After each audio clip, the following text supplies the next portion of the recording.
shit's in the safe. Got me a spot out the way. Nigga just tryna be safe. Let's get to sports talk.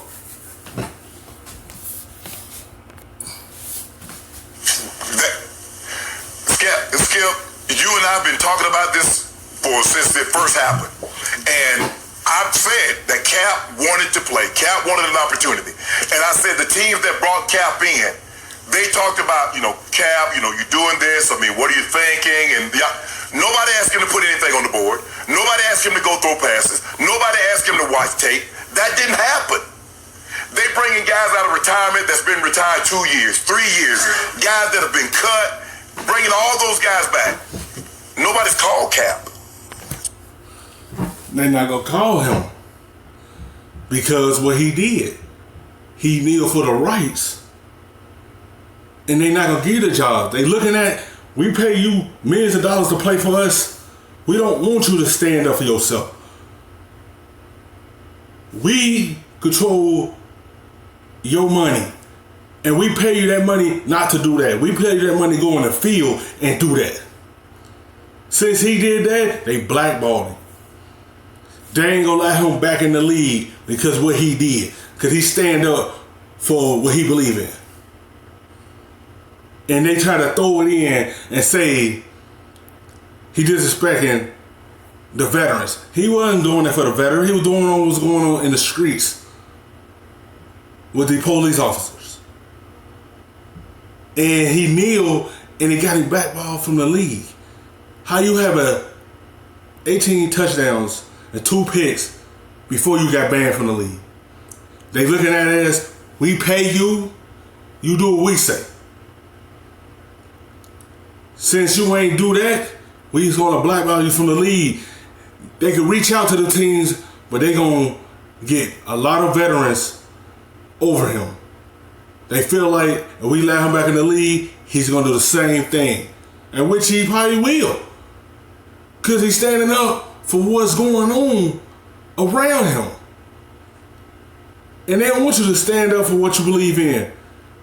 They wouldn't have the control, like we give you this money, you gotta go out there and do it for us. Ain't no standing up for nothing. We pay you all this money to listen to us. So he didn't listen and he just kneeled every game. After that, they ain't let him back in the league. So for me, I'm surprised they put this out. I don't know why, because he said, we've reached out to all 32 teams and we've had little to no feedback. So I don't really, what, are you trying to guilt them into this? Everybody knows what has happened. He's been whiteballed, and I don't believe Cap's going to get an opportunity to play in the NFL again. I hope I'm wrong, and it doesn't bother me. I'm glad that he wants to, he's continuing to work out, train, eat properly for an opportunity, hoping that opportunity comes. But Skip, I don't believe that opportunity is going to come. Well, go ahead. I agree, Shannon. I said when Cap took this stance, and I think he did it for the right reasons, but sometimes wrong message in a sense. And not the wrong message, just that people take it wrong, especially when you're talking about the flag and the United States and people who died under the flag, military, most military, and it rubbed people wrong. I think that for him, like you said, he's reached out to all teams. We can't make them give him a job. We can talk about it. Does he deserve a job? He most definitely deserves a job. Can he play? Can he start for a team? Most definitely. But you got to understand, when this happened, I said they're gonna blackball it. I mean, it is. In the league, it's some really good owners, but there's some owners that's got that we call that good old boy mentality. Hey, look, I'm gonna talk to my buddy over here. You don't touch him. You don't touch him. You don't. Okay, we ain't gonna touch him. Then all of a sudden, it's like a wildfire. Some teams don't need him. They really don't. Like they can't use him. We don't need him. And then there's some teams that do need him, but they're not. Like Pittsburgh most definitely could use him for sure. I mean, I think the Jets could use him. But with what's happened, it's like we beat the dead horse. It really is. We saying the same thing over and over and over. And I know he wants to play football. That's the hard part, to look at a guy that's working out. And you think about this. At night when he goes home and he lays down, he's like, I'm sure he dreams about playing football again. He thinks about playing football. When he played, like, man, if I could just get one more chance, I could just get that. It's as soon as you made that move, you know your career in jeopardy. It's like you gotta watch what you do when you're in this league. Cause you make that one false move, they're going to blackball you. They're going to keep you out of the league. They're going to tell the other owners, no, don't hire him. Which he can be hired. Because teams need him. Pittsburgh need him. The Jets need him. But they rather hire somebody else over him. Because what he did, he ain't disrespect none of these veterans. He's doing it. What's going on, what he see on TV, what's going on in our community. That's why he did that. Like I said, you gotta watch what you do. As soon as you do it, it's your career. They ain't gonna allow you to come back. They looking at us, we pay you and you don't even wanna listen. We gonna keep you out of the league. And I'm gonna make sure other owners don't come back and give you a job. One more shot. I could show them, I did this, I did it for the right reason, but I just want to be a football player. And they're just not going to give it. I don't think they'll ever give him that chance again. So I want to say once more on this show, as said dozens of times, I still believe with all my heart and soul in the stance he took. You can debate the way the message was sent, but I don't. I just still believe in it. And I believe he will go down in history for having national impact on that issue that we've talked about many times. But I was surprised because the statement came out of the blue, because I'd be shocked if a team signed him now, because that ship sailed a long time ago. This is almost 3 years out. And I can't get out of my mind my longtime friend John Wooten, who was running the Fritz Pollard Alliance, overseeing the Rooney Rule. He called me, this is in 2017, I believe he's in touch with you also, Shannon, because he had several teams, he told me, interested, on red alert, like, here we go, let's do it now. But they all wanted Colin to just come in and look them in the eyes and say, this is where I am with my protest. This is where I am with my commitment to being a starting quarterback, all my heart and soul, with your franchise. And he wouldn't do it. And it was driving John crazy. And he got angry about it. Not that he didn't believe in Colin's cause, because he did, but he was just angry that Colin wouldn't at least go talk to people. And John also got angry that Colin wouldn't make any public statements. And I'm still mystified by why he doesn't speak at all. It increases his mystique, his sort of reclusiveness increases, because now we're not sure what he's thinking, what he's going to do next.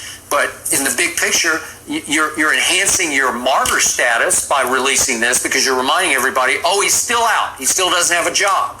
Well, he did sue the league, and they did settle. And to me, once you sue somebody and you settle, the odds of them saying, okay, now we'll take you back, they're not very good, right? That's just not the way life works.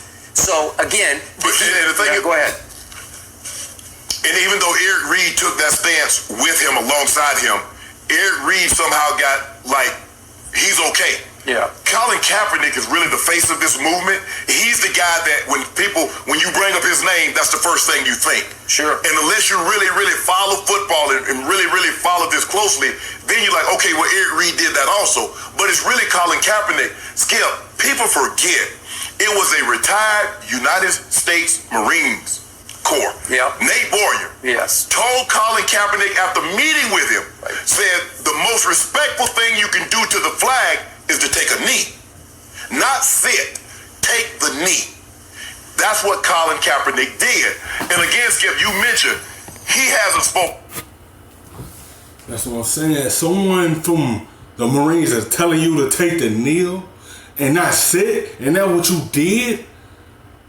People took it as disrespectful. He ain't do it for the flag.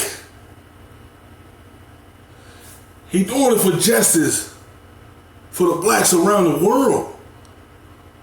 all the stuff that's going on. And y'all gonna keep him out of the league because he stand up for everyone around the world? So he lose his job for that? So y'all want to give him no job? Y'all want to try to tell him what to do? That's the only way he can get the job? If he don't kneel again? He's a solid quarterback that can help any team out, but y'all want to do that. Y'all feel like, oh, we hand these paychecks, he got to do what we say. He can't do too much. It's like the league got you walking on eggshells. One false move, this what could happen. We've heard Representative release this statement. His significant other, Nessa, she does a lot of talking. But at the end of the day, he hasn't said anything. No. And I'm not so sure if he were to speak, that would change anything. Skip, we've been at this now. We've been on air for 3 years, and we've been talking about this for 2.5 of those years. I do not believe in my heart of hearts that Colin Kaepernick will ever play another down in the NFL. He's been whiteballed. Skip, punishment is also for the guy. When you go through the justice system, they punish you. The punishment is not only for you, the perpetrator that committed the act, not saying Colin Kaepernick is the perpetrator, but it's also to deter others from committing such acts. This is the harshest thing they can do. Okay, somebody else, if you got something you want to protest, if you take it this far, this is what's going to happen to you. So it's going to give others reason to pull out. Hold on. I ain't really trying to mess up my money like this. So let me think twice. Let me think long and hard before I really step out here on this platform. And Skip, you got to be willing to sacrifice that now. You got to be willing. Muhammad Ali was willing to sacrifice his career. He gave up them heavyweight belts. He said, I'm not going there. I'm not fighting no Viet Cong. When the people right here calling me the N-word and spraying water hoses on my people. I'm not going. So y'all can take these belts, y'all can take this money. He was willing to give that up. So when Cap did what he did, he had to know that he had to be willing to give that up because there was a 90+% chance he wasn't going to get an opportunity to play again. Yep. You know the thing about it, when you think about the United States, what do we always, second chances. You'll give a murderer a second chance. You'll give a drunk driver a second chance. But in a sense, he's not getting a second chance at all. I mean, the late Bob McNair said, we can't have the inmates running the prison. So it shows. I mean, one thing that the NFL leads by is fear. They make the players look, we'll cut you, we'll blackball you, and you ain't gonna get a job again. And as a group, a union, we can't stand together. That's what I'm saying. They threaten you. You make this move right here, we make sure you don't play again. Another snap or anything. We gonna keep you out this league since you wanna make that move. Only way he can play football again, he gotta go to a different league. NFL ain't giving it to him no more. He made that move, look, they ain't allow him. It's people that want to get him on the team, but he ain't allowed it back in the NFL. Only way he can play again, he gotta go play somewhere else. Either XFL or the CFL. That's the only way he can play. Because the NFL looking like you did this, and we gonna keep you away from all the facilities. He sacrificed his money because of what he believed in. And they looking like, you gonna sacrifice all this? And he did. He ain't really speaking on it no more. But at the same time, only way he could play is to go somewhere else. Because they are not going to allow him back in this league no more. Because that move he made. And I feel like that was the right move. Because ain't nobody else stepping up and speaking on it. And they don't want you to speak on it. That's the problem with the players in the National Football League. We can't stand shoulder to shoulder like baseball and basketball. When I look at basketball, and the players, they're right there together. They love each other, but they get along great. Baseball, the same thing. Football, the disparity is the owners are up there and we are down here. And that's just, and a lot of players are just afraid, like, hey man, look, I don't want to touch that. But I do, you said one thing, I do give Eric Reed props for sticking by his friend. I mean, one thing I do like, I love loyalty, and it shows he's loyal to his friend. Like that's my boy. You're not gonna talk about him because Eric knows him. The public, we don't know him. I've never met Cap. I don't even know. I've never met him. I just seen him on television. But another thing you said, both of you said, he should have talked a long time ago. He should have said, hey, you know what? This is where I'm at in my stance. I want to talk. I'm going to tell you what I think. I was told this, but I'm not disrespecting the flag. I think that he came out and said, I'm not trying to disrespect it, but I love my country. I love the military. And I think that would have kind of like, okay, well, I kind of see where he stands, but I really think it's too late. I've interviewed him several times before games, and he's just a quiet guy. He's not outspoken. He's very demure. But when he does speak, he is a powerful speaker. Powerful, yes. Eric, thanks so much for being here. We appreciate it. Yeah, how about them Cowboys? Stirring the pot still.